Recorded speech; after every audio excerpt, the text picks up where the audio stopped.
Olá, sejam todos muito bem-vindos ao novo episódio do Memórias e Impactos do PPG-FT UDESC, o podcast que traz histórias inspiradoras dos egressos do programa de pós-graduação em fisioterapia do Centro de Ciências da Saúde e do Esporte da Universidade do Estado de Santa Catarina. Aqui compartilhamos trajetórias, vivências, descobertas e impactos que mostram como o mestrado em fisioterapia da UDESC transforma carreiras e vidas. Esse projeto conta com o apoio da PROEX, através do edital interno Programa de Apoio à Cultura, o PROCULT, o DESC 2025-2026, tem o apoio da FAPESC, por meio do edital de chamada pública número 48-2022, e que apoia a infraestrutura para grupos de pesquisas da UDESC, e também tem apoio da UDESC e do Cefid. Agradecemos a todos pelo suporte.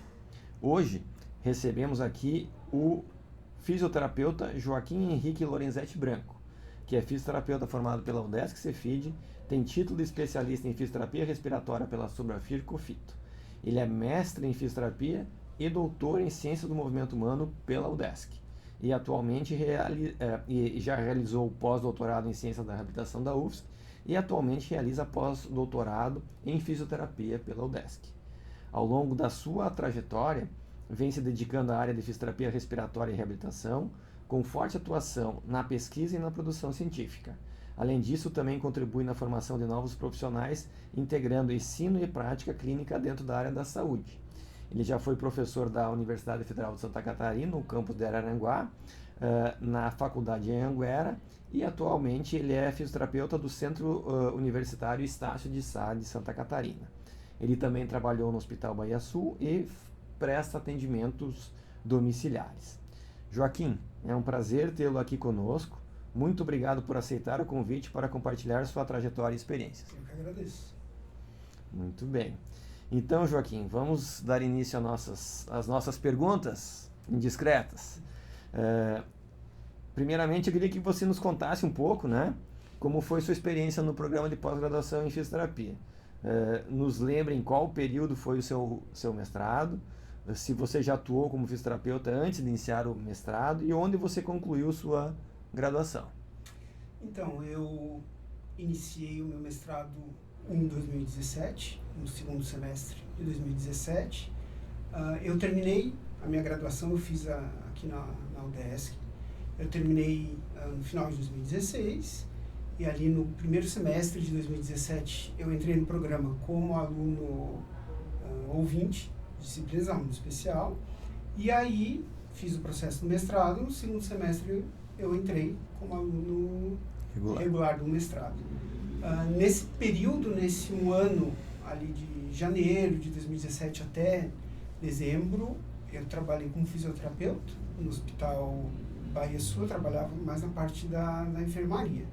E aí no segundo semestre eu conciliei os dois, tanto o atendimento no hospital como a dedicação ao mestrado. Muito bem. Então você entrou em 2017 e terminou em 2019. Um pouquinho antes da pandemia, então. Isso. Muito bem. E você concluiu a graduação aqui na fisioterapia do Cefid, né? E então, se eu fosse perguntar para você, o que você considera que mais marcou a sua jornada durante o mestrado? Eu creio que foram os instrumentos que eu utilizei na minha dissertação. Poder ter essa experiência de utilizar, aprender, enfim, instrumentos de pesquisa muito consagrados na literatura e fora do Brasil, que a gente teve a oportunidade de usar e ter aqui na universidade. Então eu usei dois equipamentos, né, digamos, de tecnologia de ponta, que foi o pletismógrafo de corpo inteiro, que ele avalia capacidades e volumes pulmonares, e a pletismografia optoeletrônica, né, que eu utilizei na minha dissertação, que foi um equipamento desafiador, porque no Brasil poucos pesquisadores utilizam, e aqui na universidade era a professora Elaine, no laboratório dela, e a gente aqui do Prepara.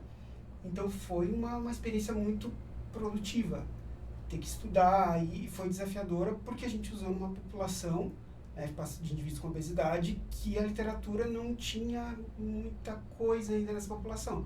Então foi um desafio maior. Foi muito bom aprender sobre o equipamento e desenvolver todo o protocolo para essa população. Para essa população. Muito bem. Esses equipamentos, então, são equipamentos realmente de ponta, né? De um valor bastante elevado que tem poucos locais, né? Então, é muito interessante tanto que a gente conseguiu utilizar e que a universidade oferece para pesquisa, né? Exatamente. E se você pudesse dizer, então, assim, para a gente, né, de que forma você considera que o mestrado influenciou a sua carreira profissional? Ele foi muito importante para a minha carreira profissional, principalmente por essa experiência na docência, né? Então, o mestrado, ele me proporcionou ser professor. Então, eu comecei a dar aula lá em 2018 na Anhanguera, antes de terminar o mestrado. Então, eu percebi que o mestrado ele te dá essa vivência. Ele não te ensina, ele não vai te ensinar o passo a passo de dar aula, isso você vai aprendendo, mas ele sim é a base para você iniciar essa jornada. E traz toda essa estrutura também para você passar esse conhecimento científico para os alunos. Então, na minha opinião, ele foi extremamente importante para criar essa minha jornada como professor. Você fala que ele ensinou um pouquinho, você fez docência orientada? Fiz. Você lembra com quem? Eu fiz com o professor Darlan, no estágio da 10ª fase, e eu fiz no hospital universitário com a professora Michele. Muito bem. Bem, Michele Gonçalves, né? Exatamente. Muito legal. Hospital Universitário da UFSC. Da UFSC. Na disciplina da 8ª fase. A cardiopneumo 2, né? Exato. Muito bem. E dentro da tua linha de pesquisa, né? O que você já praticamente estudou, né? Você falou dos equipamentos, mas você não falou o que especificamente você estudou, né? E como foi desenvolver esse trabalho. Você poderia contar um pouquinho mais para a gente, né? Eu acho que você teve uma experiência com o Prepara, porque você foi bolsista de extensão, não posso esquecer disso, né? E você, desde o Prepara, já atuava, né, com atendimento aos pacientes. Mas como foi desenvolver esse trabalho com esse paciente? Então, como o professor comentou, ali nos 2 últimos anos da graduação, então eu entrei no Prepara como bolsista, e a gente tinha diariamente, né, não só indivíduos, programa não só indivíduos que vão fazer a cirurgia bariátrica, mas a sua grande maioria. Então a gente tinha contato com essa população, esses indivíduos com obesidade. Houve essa ideia, né, a gente tinha esse equipamento disponível e a gente teve essa ideia de tentar elaborar um protocolo para fazer essa avaliação dessa cinemática tóraco-abdominal nesses indivíduos com obesidade. Então a gente comparou os 2 equipamentos. A gente tem o padrão ouro para avaliar volumes e capacidades, que é a pletismografia de corpo inteiro, e a gente quis saber se essa pletismografia optoeletrônica, né, que são esses marcadores que são colocados no tórax desse paciente, se ele conseguiria também avaliar esses volumes e capacidades, além de saber se era viável fazer essa avaliação nessa população. E a gente descobriu que sim, que era viável, a gente conseguiu fazer as análises e a gente também conseguiu encontrar que esse equipamento também pode avaliar com uma boa concordância entre os 2 instrumentos. Então, é uma alternativa para algum laboratório, enfim, ou para um indivíduo que não consegue se sentir bem dentro de uma cabine, que é o outro equipamento, né, a pletismografia de corpo inteiro.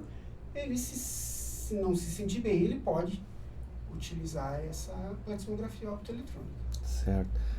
Tu poderia explicar um pouquinho mais para quem está nos assistindo o que seria uma cabine, né? E por que esse pletismógrafo ele consegue medir volumes e capacidades? O que é isso?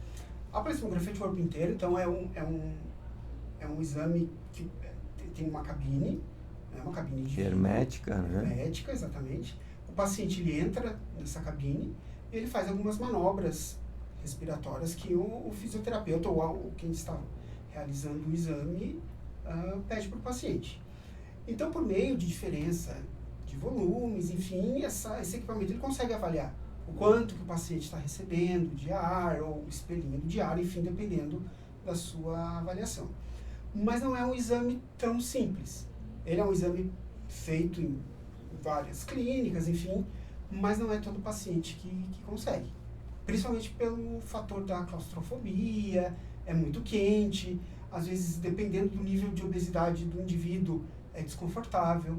Então, a gente tentou, né, e a gente conseguiu realizar um protocolo para fazer essa avaliação com outro instrumento, que é a pletismografia optoeletrônica, né, que é um conjunto de câmeras que ficam ao redor do paciente. A gente coloca alguns marcadores específicos na caixa torácica, autocolantes, umas bolinhas autocolantes. Reflexivas, né? Exatamente.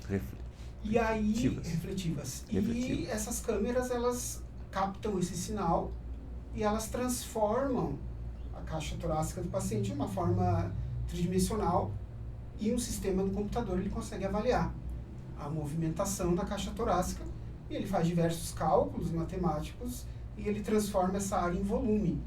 Então a gente sabe em cada região da caixa torácica do paciente quanto de volume ele está fazendo. Então a literatura mostra que é bastante utilizado essa pletismografia optoeletrônica em doenças neuromusculares, doenças neurodegenerativas, pacientes com doenças respiratórias crônicas, crianças. Então é um equipamento diferente da pletismografia de corpo inteiro, que o paciente tem que ficar dentro da cabine. Pletismografia optoeletrônica, o paciente tem essa liberdade. Pode fazer em movimento, tem protocolos que é feito na bicicleta, na esteira. Então ele traz essa alternativa. Muito bem, então é tecnologia pura, né? Isso é bem importante. E nesse sentido, né, além da tua dissertação, ela gerou alguma publicação, o produto foi apresentada em algum evento, né? Como foi essa etapa? Se tu quiser também falar um pouquinho sobre como que é essa parte de publicar, né? Que é uma questão que é importante, que é cobrada na realidade dos mestrandos e dos orientadores e do próprio programa, né? Sim.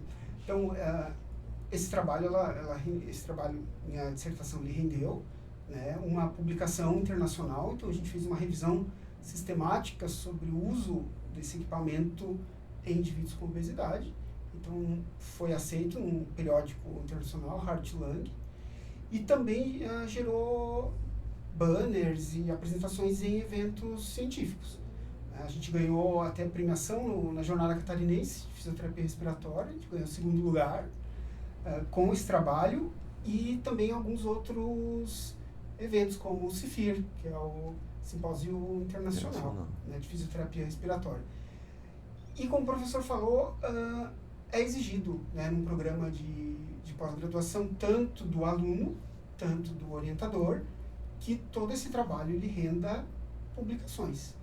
Né? Então, você tem que investir na pesquisa e colher os frutos que esse trabalho e que todo o investimento que é feito no aluno e na pesquisa, né, traga resultado. Não pode ficar na prateleira, como a gente chama, né? A gente tem que botar no mundo para ele ser conhecido, né? E colaborar com a ciência.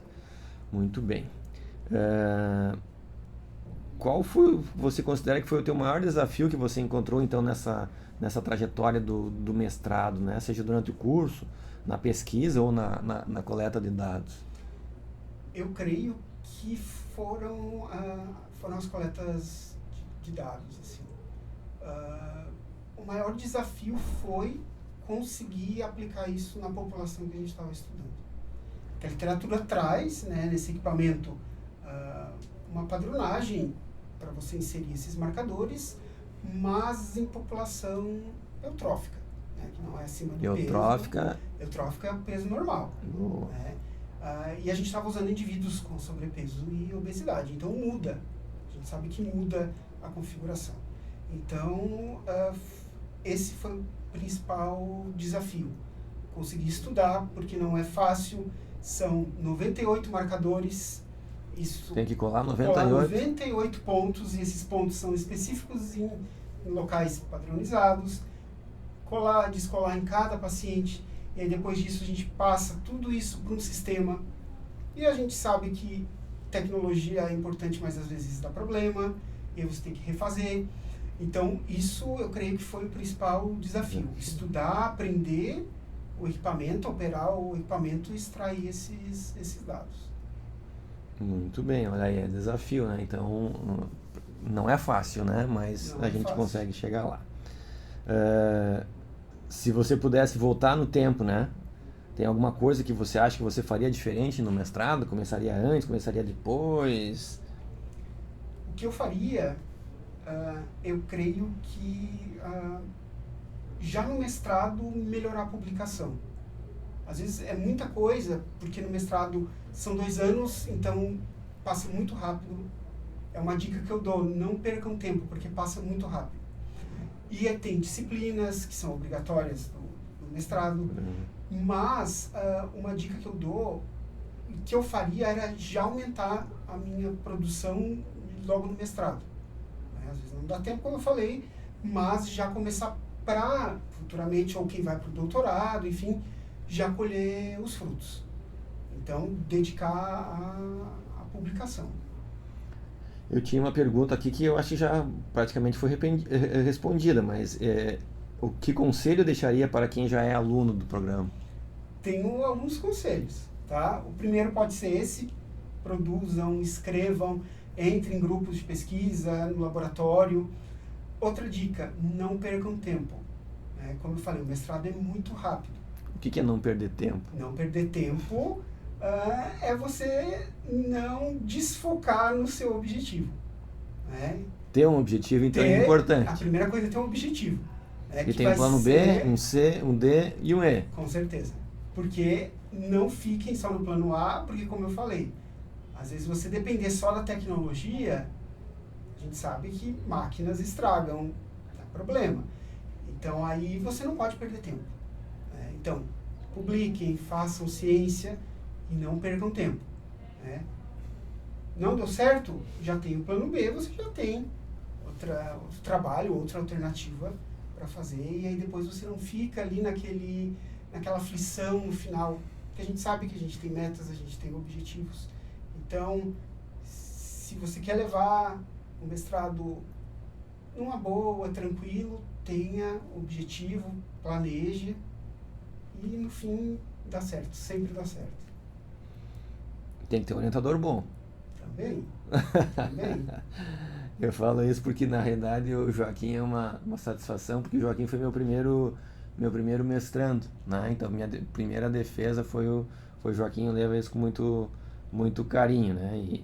E é importante dizer que o Joaquim não parou também, né? O Joaquim, depois do mestrado, ele acabou fazendo doutorado. Podia falar um pouquinho sobre isso, não está no script aqui, mas eu acho que é importante a gente falar, porque você não parou. Aquela época que você tinha defendido, não existia o doutorado em fisioterapia ainda, né? E daí você acabou migrando para o programa de pós-graduação em ciência do movimento humano. Isso, não tinha ainda, né, o programa, como o professor falou, de doutorado em fisioterapia. Então, eu fiz, né, o processo para o doutorado do outro programa, que da universidade, que é o Ciência do Movimento Humano, orientação do professor Alexandre Andrade. Então, no dia que eu defendi a minha dissertação, foi o dia da entrevista do doutorado. Então, eu fui direto. Por um lado é bom, porque você já está ali no ritmo. Por um outro lado, se você não souber administrar, pode ficar um pouco pesado. No doutorado, falando rapidamente, assim, eu também utilizei equipamentos, né? Eu gosto bastante dessa parte de tecnologia. O foco foi na qualidade do ar, né? Então, nós participava do LAP, né? Laboratório de Psicologia do Exercício, e ali a gente avaliava, então, a influência dessa qualidade do ar na saúde, né? Na saúde, nas doenças respiratórias e na fisioterapia. Então, do doutorado saíram pesquisas e a gente conseguiu comprovar, né, que a poluição, a qualidade do ar, nesse caso ruim, ela influencia prejudica, né, de vários aspectos, principalmente nas doenças respiratórias.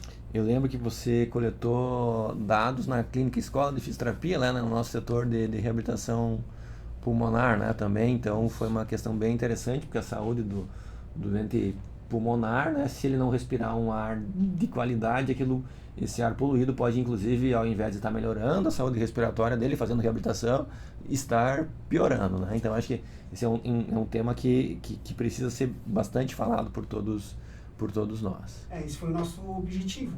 Então, é um local que reabilita pacientes já com doenças respiratórias, mas que o próprio local ele não traz, né, uma qualidade do ar minimamente, né, boa para essa reabilitação. Então, a gente usou alguns equipamentos para avaliar partículas ultrafinas de poluição, gás carbônico. E partículas ultrafinas penetram muito no pulmão, né? Então a penetração ela é maior, né? Exatamente. Então isso é bem importante. Muito, muito legal essa questão, né? Certamente a gente vai ter que ouvir mais. E você não parou depois do doutorado? Não parei. O que você fez? Então eu fiz um estágio de pós-doutorado lá na UFSC, em Araranguá, com a professora Ione. Que ela é egressa aqui do Cefid, né? Exatamente, da ela UDESC. é egressa da UDESC e é professora lá do Programa de Ciência da Reabilitação da UFSC. Então, a gente estudou, né, essa parte de acidentes de trânsito, né, e essa influência nas lesões. Então, a gente utilizou alguns bancos mundiais de lesões e de acidentes, e a gente focou principalmente em acidentes de moto. Então a gente utilizou esses indicadores. Se não me engano, desde a década de 90 a gente tem esses dados, e a gente gerou algumas publicações que ainda estão submissão, em processo. Submissão, exato. Muito bem. E depois de lá... E depois, então, eu terminei o ano passado, esse pós-doutorado. E agora, recentemente, eu entrei agora em outro estágio de pós-doutorado, aqui com a supervisão do professor Darlan, no programa de fisioterapia da UDESC. Né? Então, voltei para o programa da UDESC, e a gente vai estudar essa parte de nível de atividade física, né, desses indivíduos que foram submetidos à cirurgia bariátrica. Porque o que a gente vê muito na literatura, o indivíduo ele faz a cirurgia, ele tem essa perda de peso, melhora alguns aspectos. Às vezes tem reganho de peso. Exatamente, também, né? Mas o que a gente percebe é que a atividade física que ele realizava aqui no preparo antes da cirurgia, às vezes o paciente esquece. Então, o objetivo principal dele era perder peso, ele perdeu. Mas essa atividade física, esse nível de atividade física, às vezes fica esquecido. Isso vai influenciar lá na frente questões de saúde do paciente. Inclusive o reganho de peso, né? Exatamente. Que é um problema, às vezes faz a cirurgia e depois reganha o peso todo. Joaquim, tem uma pergunta que talvez você queira responder ou não, mas o Joaquim, ele teve uma experiência de vida agora, né? Que foi bem complicada, né? E ele mudou de lado. De terapeuta, ele passou para paciente. Como é que está a sua situação aí, já que muita gente também aqui do Cefid acabou, né, ficando preocupado, de uma forma te ajudando? Como é que está a situação? Como é que você está hoje? Sim, eu fui diagnosticado com linfoma de Hodgkin o ano passado, né? Foi ali na metade, um pouco antes da metade do ano passado. Eu fiz quimioterapia, então eu terminei a quimioterapia agora no começo do ano, e aí eu precisei ser paciente. Então, isso não é uma experiência agradável, mas para o profissional fisioterapeuta estar no papel de paciente faz a gente refletir a importância, né, da nossa profissão. Então, eu precisei passar por reabilitação, inclusive ali no preparo, os alunos me ajudaram bastante. E, como eu falei, faz a gente repensar e valorizar cada vez mais a nossa profissão e a vida. E foi ali no final na metade para o final do meu pós-doc. Então eu tive que lidar com essa situação, lidar com o final, mas no fim deu tudo certo. Muito bem, é isso aí. A gente tem que gostar de viver, né? Então fazer tudo para que tudo corra bem. Muito, muito bom, né? Porque o Joaquim fez uma campanha e ele precisava de algum recurso também, né? E para sustentar, e acho que muita gente ajudou, né, Joaquim, mostrando que todo mundo gosta dele. Então, Joaquim, eu queria te agradecer muito agora por essa conversa, né, que serve de exemplo para todo mundo, né, compartilhar essa tua história, né, e tenho certeza que ela vai inspirar muitos futuros pesquisadores e profissionais, aí, futuros alunos do programa.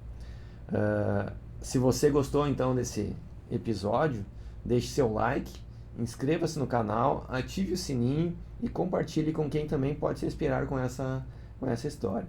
Se estiver ouvindo nas plataformas de áudio, siga o nosso podcast. Avalie com 5 estrelas e deixe nos comentários o que você mais gostou desse episódio e até a próxima. Obrigado, Joaquim. Eu agradeço.